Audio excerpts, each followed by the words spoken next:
Hi everybody, we're getting ready to work on video number 3 for Mix Masters. Today we're going to be working on a new section called Grayscale Light Sphere, and it's on your board. Excuse me doing this. On your board, it's the second square down on the left side. I want to start with a drawing exercise. You don't need to do this, but I do want to talk about it a little bit. I think it'll help clarify what we're getting ready to do, and it'll also give you an idea of how we're breaking down all of the different values we're using. Typically, if you've taken a class with me, we do a value scale of anywhere from 9 to 12 squares. But in this case, we're going to modify it, and we're going to make fewer squares for our value sphere. It's kind of a tongue twister. Okay, so what you're looking at here is a little mini sphere that I made, and it has the different areas of the sphere, and I'm going to draw this out again for you, but I just want to point out what's going on. There's a three-dimensional light source here that's focusing on the highlight of the sphere, and you can see this is the highlight, and then under the highlight there's a halftone, which is still in light. It's not quite to the shadow point yet. And then right here, this kind of halfway point in the sphere is the termination point, otherwise known as the terminator or the bed bug line. This line right here is where the sphere kind of rotates out to the point where light cannot get past that point. So this starts going into what's called the form shadow. It's a shadow on the form itself. The darkest part where light is not going is called the core shadow. So that makes up the sphere itself. Sometimes you get reflective light, but we're not worried about that in this instance. And then underneath it, this really dark spot right there is not affected by any light source. It's just the darkest part of the sphere itself. That's called the occlusion shadow. And then the shadow that comes off of the sphere itself, the sphere is blocking the light source, so it casts a shadow, and that is called the cast shadow, different from the form shadow. So the way I've broken this up, I've written down each part of the sphere, and then I went through and gave them a value. So there's 5 different parts to the sphere: the highlight, the halftone, core shadow, occlusion shadow, and cast shadow. Then what I did was I organized it according to a value scale. So value scale starts with white. So white would be our highest highlight. That's number 1. Number 2 is the halftone here. Number 3 is the cast shadow. That's going to be the next darkest part of our sphere exercise. So cast shadow is a number 3 value. The core shadow, which is the darkest part on the sphere itself where light cannot go, that's a number 4 value. And then the occlusion shadow is pretty much a number 5 value. So of course we could get smaller and smaller increments with each one of these values, but I'd like to keep this relatively short and sweet. So we're going to work with a value scale of, and occlusion shadow, by the way, is considered black in this case. So we're going to work with a value scale from 1 to 5. So you'll have 5 squares. And I'm also going to draw this out for you before we begin. Okay, so I'm just going to do a really quick drawing of this before we start. I think it's a really good idea to draw before you paint. It's not part of the exercise on our painting, but I always make little sketches or drawings before I start painting anyway. So the first thing I'm going to do is I'm going to indicate a 3-dimensional light source from an angle. A 3-dimensional light source has an ellipse at the top of it, and it points down. So this little ellipse here, that's kind of what it looks like larger, and it's instead of doing this. This doesn't indicate anything aside from direction, but this is actually indicating there's a 3-dimensional light. And that 3-dimensional light is kind of somewhere around here. This is your highest highlight. So what I like to do for this exercise is go about 50% down and make a line, these little poles. It's like my north and south pole, but they're kind of angled going down because your light is shining down this way. So it's 50% or halfway down. And then you can kind of give a little dotted line going down the diagonal here. And then this forms an ellipse because we're making a sphere. We're not making a flat shape. So the bottom part of this ellipse right in here, that is going to start your bed bug line or your shadow line. And most dynamic paintings will have a shadow line, a bed bug line, or a termination point where you separate light from shadow. Here is where your core shadow is going to become darker because light is not hitting this area. And you can kind of just fill this all in. In a painting, this would be like kind of a flat shadow to start with. So you just separate light from shadow. So this is like a core shadow in here. I'm kind of doing a little bit of a sloppy job on this because I just want you to understand it. I'm not rendering something amazingly beautiful. Okay, and then what I want to do is I'm going to work my way up with halftones kind of up and around that highlight.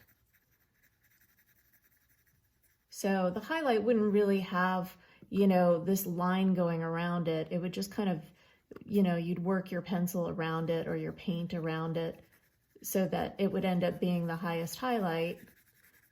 In this case, I'm going to cheat a little bit. Don't tell on me. I'm going to cheat a little bit and make that the highest highlight here. And I'm just going to kind of even this out and work these dark areas up a little bit toward that highlight and kind of soften out that dark line that separates the midtones or the halftones. And I'm going to make this darker. Okay, so then the next thing I'm going to do is I'm going to figure out my shadow. So I'm using the same angle as the arrow, and I'm just going to move it right up there, and I'm going to keep it at the same angle right there, and keep it at the same angle below, and then give this thing a little table to rest on. Now this is how far the shadow will be cast. This indicates a really good indication of how far the shadow will be cast. And I'm going to make a little ellipse here. That ellipse is because this is round. So when it's casting a shadow, the shadow is not going to be flat. It's going to also be round. And all an ellipse is a circle in perspective. So it's a flattened circle. So I'm going to fill this in. This is dark. And then I don't want to forget my occlusion shadow, which is right where this ball is resting. That's where no light is affecting it. And then I can do a core shadow if I want to in this area, and then kind of, let's see, I think I need to bring this out a little bit. Okay, and then I'm going to give this a little home. So I'm going to give this kind of a background. I can erase this stuff. This is very messy. Sorry about that. I'm kind of drawing sideways too, so I'm not in the way of the video, which is not at all awkward. Okay, so here where it's light, I can make this darker because contrast helps things pop. So if I make this dark, that sphere comes forward. And then right where it starts going darker, I could go a little bit lighter over here. And then I can kind of bring this down. I want to have a separation here to show like where the wall is or whatever that is behind it. And then I can come back over here. Okay, so within this, make this a little bit darker. Okay. And then I've got this little highlight thing happening again. I just want to really make that kind of a highlight. It's not my best sphere. It's definitely not, but it's just to kind of show you where I'm going with this when I start, to give you an idea of light perspective. If your light's coming from this direction, everything from this direction will be in shadow. That includes faces, plants, flowers, whatever it is that you want to paint. The light perspective is really important. So I feel like this needs to come out a little bit. It's going to kind of bother me. I'm going to have to fix that. And this thing kind of comes up a little bit. Oh, it's so hard to try and not be a perfectionist with this very sloppy sphere. But you should get the idea. This is the highlight. So the highlight, this is number 1, value number 1. The halftone is value number 2. The cast shadow, this is 3. This is not quite as dark as the core shadow. Then the core shadow, this is number 4. I'm just going to put a 4 and an arrow. Okay, and then number 5 is black. That's the occlusion shadow here. And then we can use any of these other 5 values to figure out, you know, the background. So we're going to limit our value scale to 5 values from white to black. Many people who are working outdoors will limit their value scale to 4 values. But let's see what a 5 value scale looks like. There's 2, 3, 4, 5. We know that the first one is white. We know that the last one is black. So let's see what this looks like in graphite anyway. So this gives me that first one, which is, the second one actually, which is here, second one being halftone. And then the third one is that cast shadow. So that kind of gets pretty dark. And then the fourth one is the core shadow, which is not black, but it's pretty dark. Okay, so there we go. That's 5 values. 1, 2, 3, 4, 5. We're getting ready to do this in paint. That's why I'm doing it in pencil first. And I also want to explain just a little bit of a vocabulary. So vocabulary-wise, the shadow that is on the form itself, on the actual sphere itself, right in here, that is the form shadow. And the shadow that this casts, because it's a 3-dimensional object that's being lit, the shadow it casts is called the cast shadow. So if you think of a face that's lit from the same direction, the nose will oftentimes have a shadow. The nose might have a form shadow on it, but when the nose casts a shadow underneath itself, that is a cast shadow. And it's good to know the difference. All right, I'm going to show a close-up of this so you can see a close-up of this drawing before we start moving into painting. Okay, so here's a close-up of that sphere. It looks much messier than I thought it was. These are all the different parts: the highlight, the halftone, the core shadow, the occlusion shadow, and the cast shadow. And then this is a little depiction of my value scale from 1 to 5. And I'll show you this other little one too. Okay, let's do this in paint. Okay, so before I begin painting the sphere, I'm gonna go ahead and make my value scale. And here I've got my colors out. This is my titanium white. I've got a little bit of white that's gonna be pure white, the first value. And then this is the beginning of my second value. It's just a big blob of white. And then on this side, I've got a mix of ultramarine blue and burnt umber.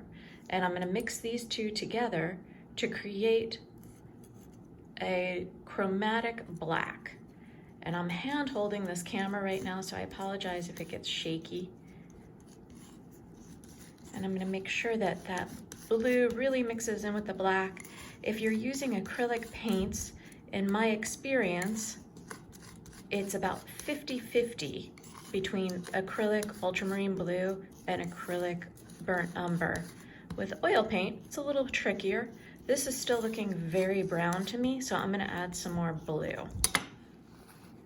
Okay, so that looks a little bit more black to me. It's mixed up now. And now what I'm gonna do is I'm gonna create my 5 values. I already have 3. I've got 1, 2, 3 out here. This one's not complete yet. I've got 2 complete values. And now I'm just gonna grab a little bit of my black and I'm gonna mix it in. That might be even too much. Let me just wipe this off just a little bit, because I can always add more, but I can't take out. It's kind of like mixing salt into a soup. You can always add more salt, but once you've added too much, you can't take it out. This looks pretty light. I think I'm gonna be able to grab some more black to make this a little bit darker. All right, I'm now adding that much more. I don't know, the ratio is completely eyeballed. You know, you just kind of have to get in there and attempt it.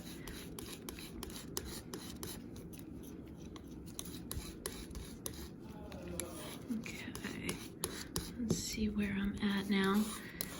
This is making a really nice gray, and I want to make sure I'm really mixing it nicely.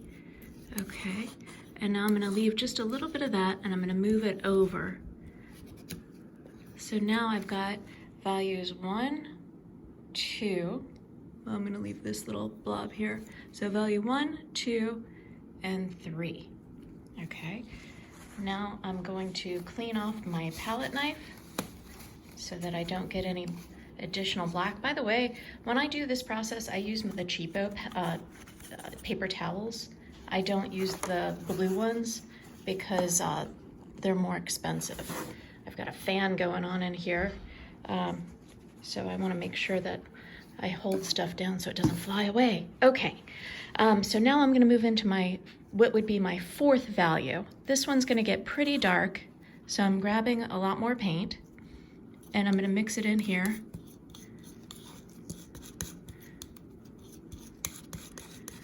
And when I do this, like make a blob and move a blob over and add more paint, I always know it's going to get darker. There's no question in my mind that it's going to get darker because it progressively moves over to do so. Again, sorry if I have wiggly movement on the camera. I am hand holding it for this part. Okay. I think that needs to go even a little bit darker, just a little bit. So I'm gonna wipe off my palette knife again so I don't contaminate my black. I'm gonna grab a little bit more black, not a tremendous amount, but just a little bit. And let's see if I can push this. Since I only get 5 values, I wanna make sure that they count. Okay, that would mean that my 4th value has gotta be somewhere between this color and black. So I want to make sure that I'm really getting a nice spread between them. Okay, I think that looks pretty good. This one is starting to look a little too light for my liking. I might split the difference and add a little bit more later on to that. But let me see. I'm going to leave this here for now and move this over. Okay. Again, I'm eyeballing it. If you use a color system like the Munsell color system, they have chips, and you can just simply hold the chip up and there's a little hole in the chip, and then you look through, and if it matches and kind of closes the hole, you've matched the value correctly. But I'm doing this kind of layman's terms, and I'm not using the chips. They're really expensive and it's a very time-consuming thing, and for what we're doing, I don't think I need it. Okay, so I'm gonna grab some more black. That's probably not going to be enough, but let's try it. The darker you get in a value scale, the more dark color you need to add.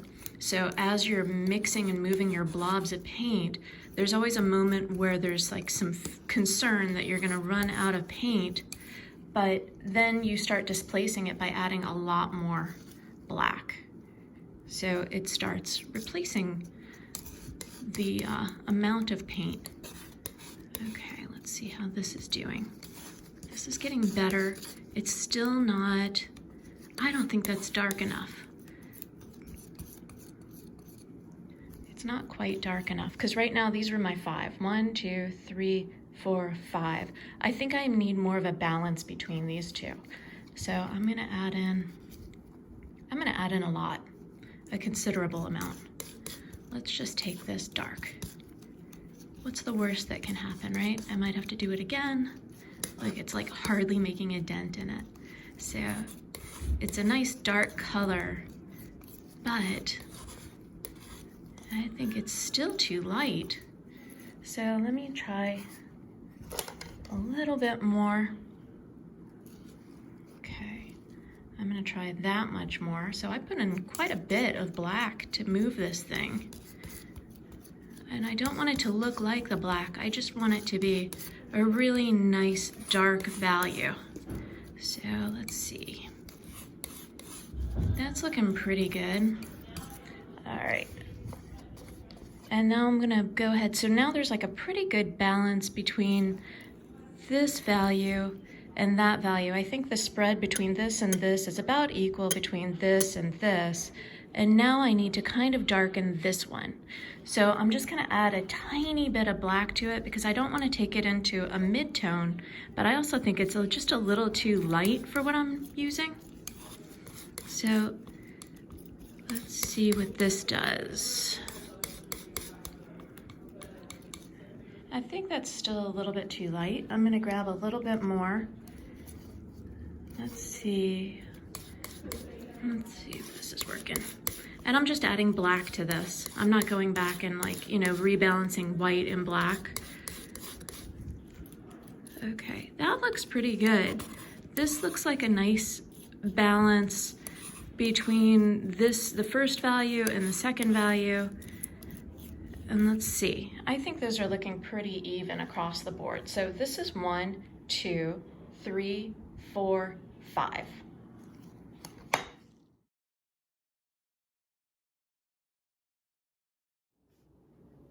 Okay, so now we've got our value scale. We also have our drawing of what's going on, which you don't need to make, although it is very helpful. And we've got our values organized between highlight, halftone, core shadow, occlusion shadow, and cast shadow. Actually, these could be flipped, except this is in order of value. So occlusion shadow is actually going to be the darkest. And I've got my value scale over here.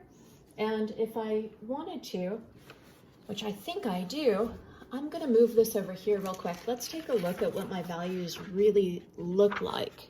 So let me make sure you can see this too. Okay. So I'm just going to go through and just paint on this paper just so you can kind of see. There's my 1, which is white. Obviously it's going to be hard to see. This is my 2. Okay. This is my 3. Getting kind of darker. It's subtle, isn't it? Kind of subtle. This is 4. And this is 5. Okay, so that looks pretty good. I have to say, I'm gonna make this a little bit thicker so it's easier to see. I have to say, I think number 2 is now too dark. Remember how I darkened it up? I think I'm gonna lighten it back up again. So I'm just gonna grab some of it. Let's see what I can do real quick. Doing this to the side of the camera, just so I want to get this an equal balance between the 2 values on either side of it. And right now, I'm just not impressed with what I got previously. That looks better. I think that looks better. I think I might even be able to go a step lighter than that even. So I'll just put a little bit more white in it. So just so you know, it's not unusual to have to adjust after you've already started. Even someone like me who's been doing value scales for years and years, if I need to get a correct value, I'm going to spend the time to do it. So don't rush through it. And they should be pretty easy to fix. If you have done the step-by-step method, they should be pretty close to what you need. So they only need a little bit of altering. Okay, let me try this. Let's see what this does. Oh, there it is. That looks nice. Okay, so now I've got 1, 2, 3, 4, 5. I am very happy with that. And now I'm going to paint the sphere. And I'm going to keep this over here just for a guideline down here. Okay, so we're going to start by drawing out a sphere. And I'm just going to grab kind of a mid-tone color. I'm actually grabbing number 3. We are working 1, 2, 2 down. And as a matter of fact, I need to adjust. Okay, am I still in frame? Good. Here we go. So I'm gonna make my sphere, but my sphere is gonna be kind of out of these straight lines. I think it's easier to kind of get a spherical shape when you use straight lines as opposed to trying to just make a round sphere to begin with. I can always correct stuff as I go. Notice I'm drawing with my paintbrush. I am not drawing with a pencil. I'm not drawing with charcoal.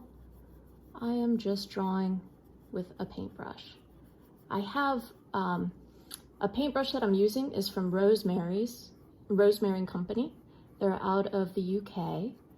And this is, actually, is it? No, it's not. I lied. This is, I have no idea what brand this is. I thought it was a Rosemary brand. It's not. But they make good brushes too. It feels like a Rosemary brush, their ultimate line. It's kind of somewhere between synthetic and a hog's hair. Not quite either. Okay, I'm gonna get a little bit more paint. And you can kind of see from the straight edge lines, the sphere is appearing. Okay, so then the next thing I'm gonna do is I wanna give myself a light source. I'm gonna stick with my, my third value. I'm gonna just do a little line, and I'm gonna give myself an ellipse because I wanna show that it's a 3-dimensional light source, not just a directional arrow. And there it is, boom. And I'm gonna guess that my highlight is somewhere here. Somewhere in there is my highlight. Okay, and what I'm gonna do is I'm gonna come down about 50% down of my sphere. I'm not looking at a sphere right now, so I'm not copying from real life. I'm inventing this. And what happens is I take the angle of the ellipse right here, and I just move it down. So I'm going at the same exact angle, and I'm going to 50% of this sphere, and I'm gonna make poles, just as guidelines, just so I can have something to go, oh, is that correct? It's pretty correct. I could probably move this one over a little bit. There it is. And then I'm gonna take my mid-tone color again, and I'm gonna just do a little, this is a drawing technique that I teach my drawing students, my drafting students. That's kind of the center line there, but we're not making a 2-dimensional flat pizza. We are making a sphere. We want it to roll. So what we need to do is consider that this ellipse matches the ellipse up here on the directional arrow. So this line that I'm putting at the top indicates the back of the sphere, the part that would stick out. This part here indicates the front of the sphere that comes toward us in space. Okay, so then now I've got my outline laid out. The next thing I want to do is figure out where my shadow is. So I'm going to go ahead and give my sphere a little table to rest on. And I'm going to freehand this. I just want it to be kind of a straight table. I'm not putting a ton of paint on here because I'm just kind of sketching it out. I can go back. Okay. And now I'm going to go ahead and figure out the light direction. So what I'll do is I'll take my brush and I'll emulate the direction that the arrow, the stick of the arrow is pointing, the angle, and I'm going to bring that angle parallel. I'm not moving my brush, I'm keeping it parallel, boom, right there to the edge of the sphere, the top of the sphere, and see where it meets down here? From this point to this point is exactly where the shadow ends in my imaginary sphere. So I can kind of go, boom, this is the edge of my shadow right there. And I can do the same exact thing here.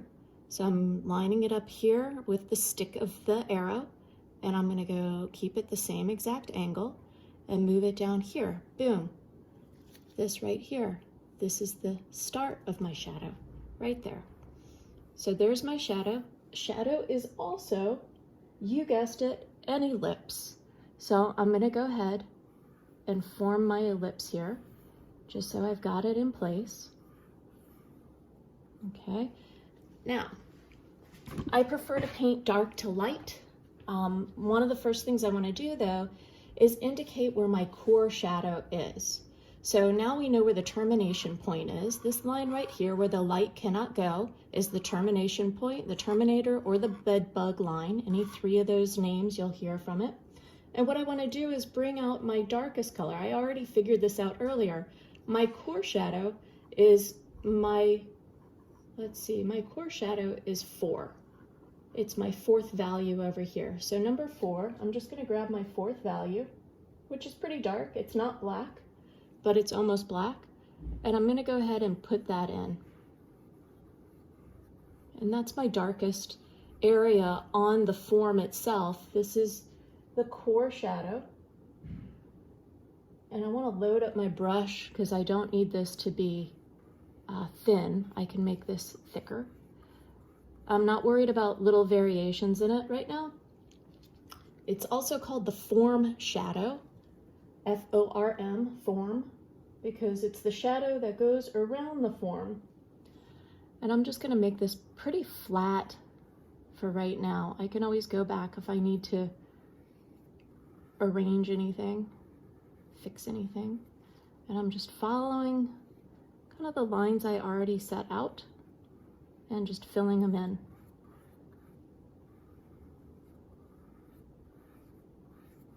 Okay, so there's that. Looks pretty good. Bam, there it is. So the next thing I want to do, I'm going to go to my occlusion shadow because I really like getting my darks in first. Sometimes with really bright colors, you'll see painters, like if this was a yellow ball, for example, and it starts going darker, they might paint all the yellow first to keep the color really clean and make sure it's not blending with anything. But in this case, it's grayscale, so I'm not so worried about it. So I'm going to my occlusion shadow. The occlusion shadow is number 4. It goes right underneath the sphere. And this is where light does not affect the sphere at all because it can't get in or out. So there's no reflections. There's no light coming from above or below or bouncing into it. It is just simply the darkest shadow. And there it is.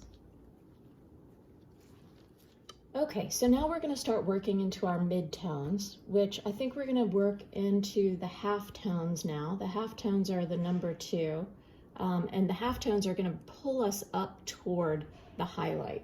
So we're going to take our number 2 value, the one that I remixed 3 times, and I'm just going to fully load the brush with it, and I'm going to start putting it on here.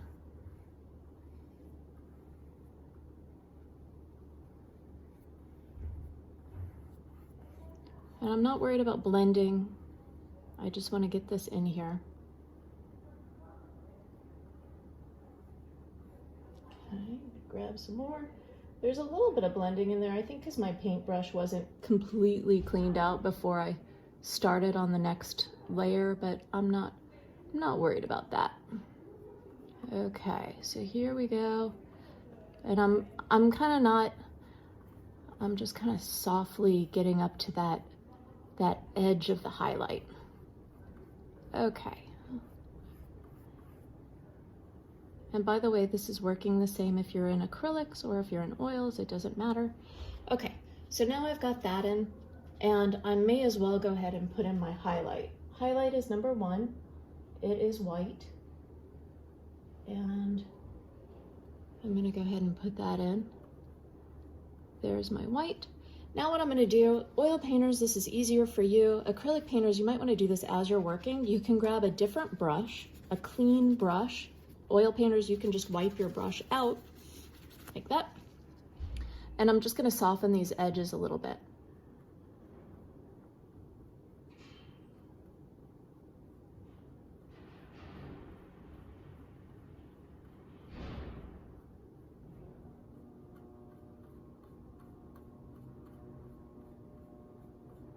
If you work in open acrylics, this will probably be a little bit easier for you, but not necessary. Okay, so there's my highlight, and I'm going to wipe this out again, and I'm going to go down here and I'm just going to soften this too. Why not? I'm already here. As long as this lip doesn't get any darker than the core shadow, it's okay. And I'm just gonna, it'll just give it a little bit more realistic.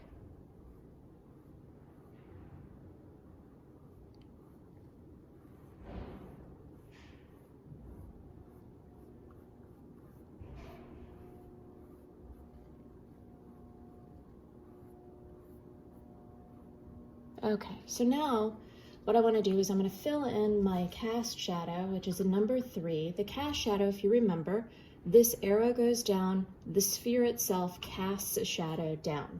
So we've already assigned the cast shadow to number 3 in our value scale. So I'm going to grab that color, that value,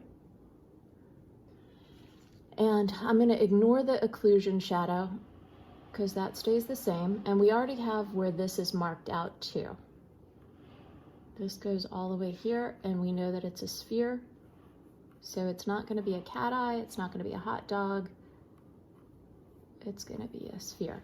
Now, there's a huge difference between the occlusion shadow and this, so I'm just going to go in with a clean brush and just kind of soften this out a little bit.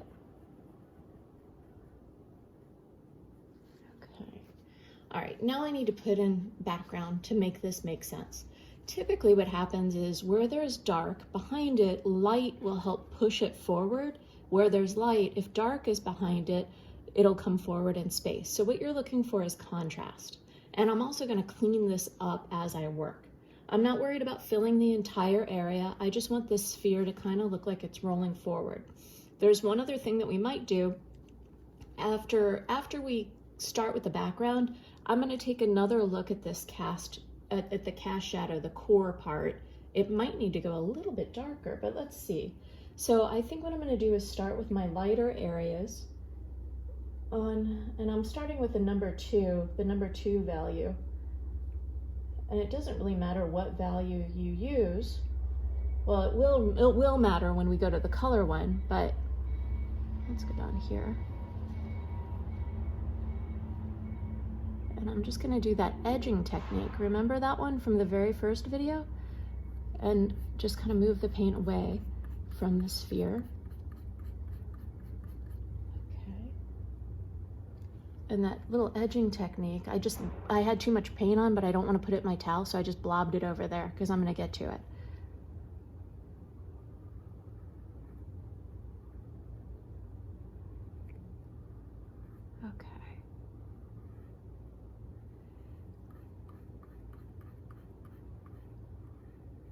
I just got into the sphere. Did you see that?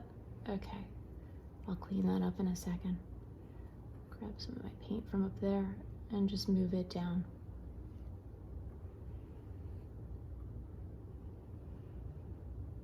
And this is where I can kind of correct my sphere, my ellipse rather, down here. Okay, and then I'm just gonna kind of fill this in. I'm not worried about that, whatever. Okay, we got that part done. All right, I'm gonna fix that sphere real quick. All I'm gonna do is I'm gonna wipe this off and I'm gonna go back in very carefully and just kind of do a little surgery.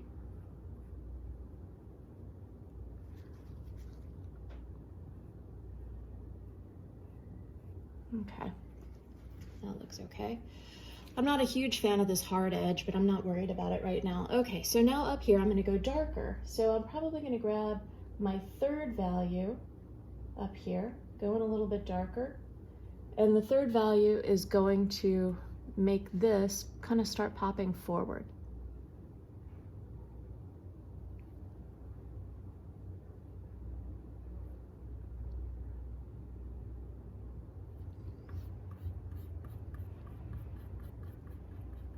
And it's okay if the background blends a little bit.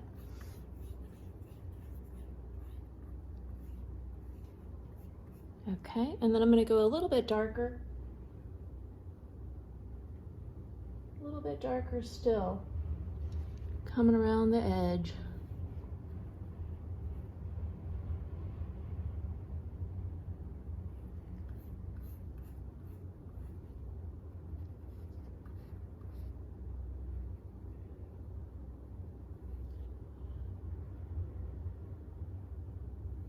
There it is. feel a little bit like Bob Ross inspired. A happy little sphere. It's a happy little sphere. Okay, I'm gonna come around with a little bit more of that. Same value. And just kind of, I'm gonna straight edge it, go in the other direction. And boom.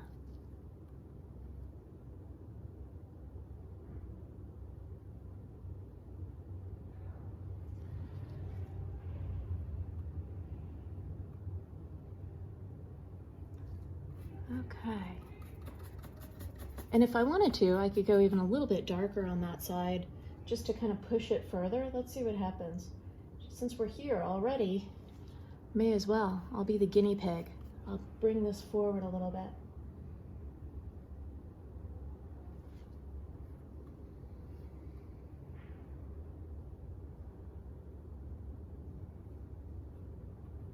Okay. It's not looking bad. It's not looking bad at all. I think it's a little bit wonky, a little bit not perfect. Just clean that up a little bit. Okay.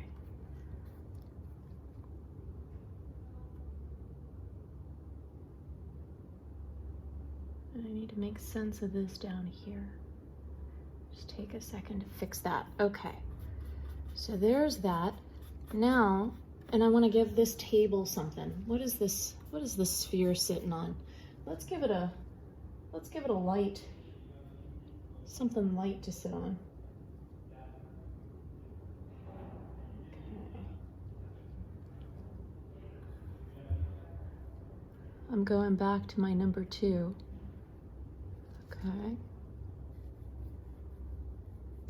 And this way I can kind of clean up this sphere on, or the ellipse on this side too. Okay, here we go. And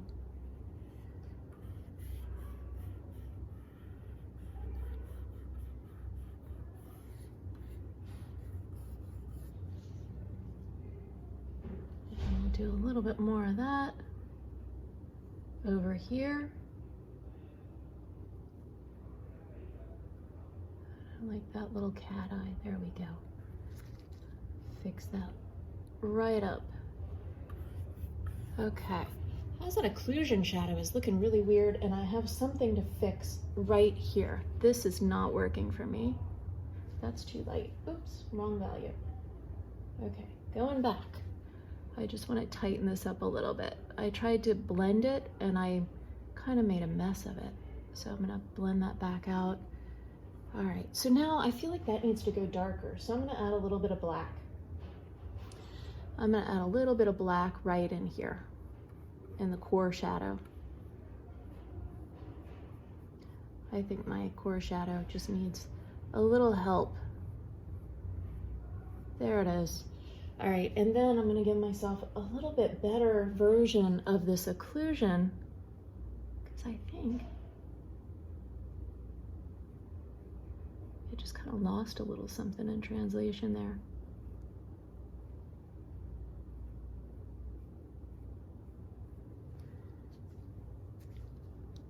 I also am thinking the shadow is just a little bit too low. What do you think? It just looks like it's barely resting on something. How do I fix that? Let's see. I don't know, maybe it's not so bad. I'm gonna tighten up this front little area here.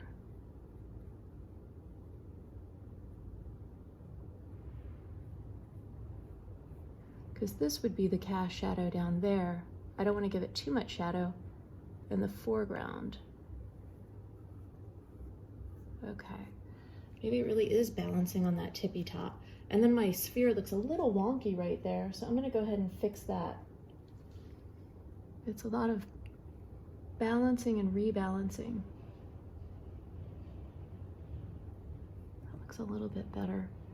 Still slightly wonky.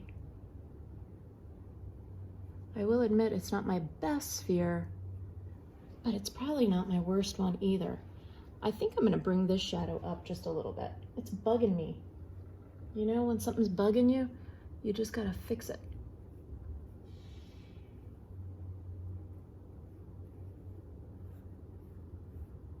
looks a little bit better, doesn't it? Okay, I think that's it. So I'm gonna kind of leave it here. I could probably fiddle with this thing for the next 2 days, quite honestly. It's not perfect, but it's there. You've got a really good example of a sphere and how it works, all the different elements to it. Next up, we're gonna work on a color light sphere on the bottom square, where we're gonna translate this process into a color. And that's coming up next. Okay, so that's the end of video number 3, the grayscale light sphere. If you have questions, leave them in Facebook, or you can email me directly. And I look forward to seeing your work and answering your questions and giving you some help along the way. Otherwise, I'll see you in video number 4 when we go into color.